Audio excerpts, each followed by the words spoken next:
এবং সবচেয়ে ভয়ঙ্কর ব্যাপার হচ্ছে আপনি যখন কারোর উপর জুলুম করেন, ওই মাজলুম আর আল্লাহর মাঝখানে কোনো ফারাক থাকে না। আল্লাহ ওই ফারাকের পর্দা উঠায় নেয়।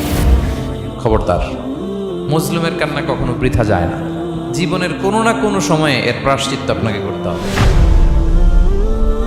জীবনের কোনো না কোনো সময়ে এর প্রায়শ্চিত্ত করে আপনাকে মরতে হবে। বিষ্ণু ইসলাম আরো ভয়ঙ্কর কথা বলেছেন। তিনি বলেছেন, মান যালামা কিদা শিবরিন মিনাল আরদি তুবিকাহু মিন সাবঈ আরাদিন। কেউ যদি জুলুম করে তার ভাইয়ের 1 বিঘত পরিমাণ জমি খায়। 1 বিঘত চেনেন তো? এই যে আমার এই আঙ্গুল থেকে এই আঙ্গুলটা, এটা টান টান করলে যতটুকু জায়গা, এটা বলে 1 বিঘত। শিবের আরবিতে বলে শিবের। হ্যাঁ, মান যালামা কিদা শিবের। বিষ্ণু বলেন, এই 1 শিবের 1 বিঘত জমি যদি কেউ অন্যায়ভাবে জুলুম করে তার ভাইয়ের কাছ থেকে খায়, কিয়ামতের দিন তুবিকা আলাইহি সাবউ আরাদিন, এই 7 জমিনকে আল্লাহ তাআলা তার ঘাড়ে চাপাবে। খা এবার, খা। অন্যের জমি খাওয়ার এত শখ ছিল, এবার 7 জমিন ঘাড়ে কর। কিয়ামতের ময়দানে আপনার দেহটারে বিশাল আকৃতির করা হবে, এই 7 জমিনকে আপনার কাঁধে তুলে দেওয়া হবে।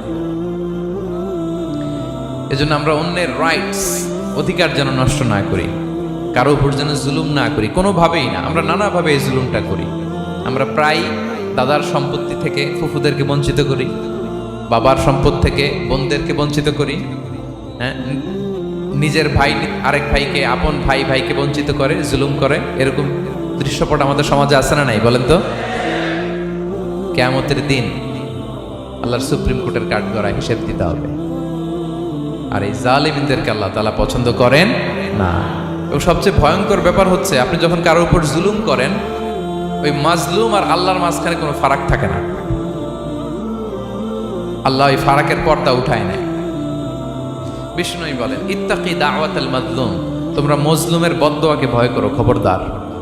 কারণ ফাইন্না লাইসা বাইনাহা ওয়া বাইনাল্লাহি হিজাব, তার আর আল্লাহর মাঝে কোনো পর্দা থাকে না। দোয়া করলেই ওটা আরশে যেয়ে কবুল হয়ে যায়। আল্লাহ তাআলার চারিপাশে অনেক পর্দা আছে। কেউ কেউ বলে 70,000 নূরের পর্দা। 70,000টা সহিহ হাদিস দ্বারা সাব্যস্ত না, কিন্তু অসংখ্য অগণিত পর্দা, এবং পর্দাও এটা নূরের পর্দা। আচ্ছা বলেন তো, জানলা দিয়ে বাইরের আলো ঠেকাতে আমরা দেয়ালে জানালায় কি লাগাই? পর্দা লাগাই। পর্দাটা কিসের তৈরি? মোটা কাপড়ের, যাতে করে ওই আলো না আসে। কিন্তু আল্লাহর চারদিকে যে পর্দা, ওই পর্দাটা কিসের? নূরের, আলো। ওনার পর্দায় আলো দিয়ে তৈরি। সুবহানাল্লাহ বললেন না? বিষ্ণু বলেন, ইত্তাকি দাওয়াতাল মাজলুম, মজলুমের বদদোয়াকে ভয় করো। ফাইন্না লাইসা বাইনাহা ওয়া বাইনাল্লাহি হিজাব, কেউ যখন মজলুম হয়ে কেঁদে বদদোয়া করে, তার আর আল্লাহর মাঝে ওই পর্দা থাকে না। বদদোয়া করছে, ডাইরেক্ট কবুল। খবরদার আমার পেনাঙের ভাইয়েরা, আমরা যেন জালিম না হই।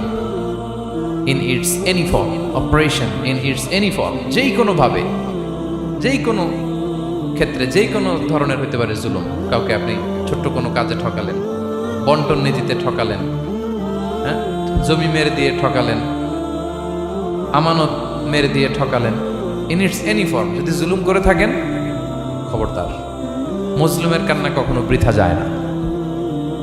মজলুমের কান্না কখনো বৃথা যায় না। জীবনের কোনো না কোনো সময়ে এর প্রায়শ্চিত্ত আপনাকে করতে হবে।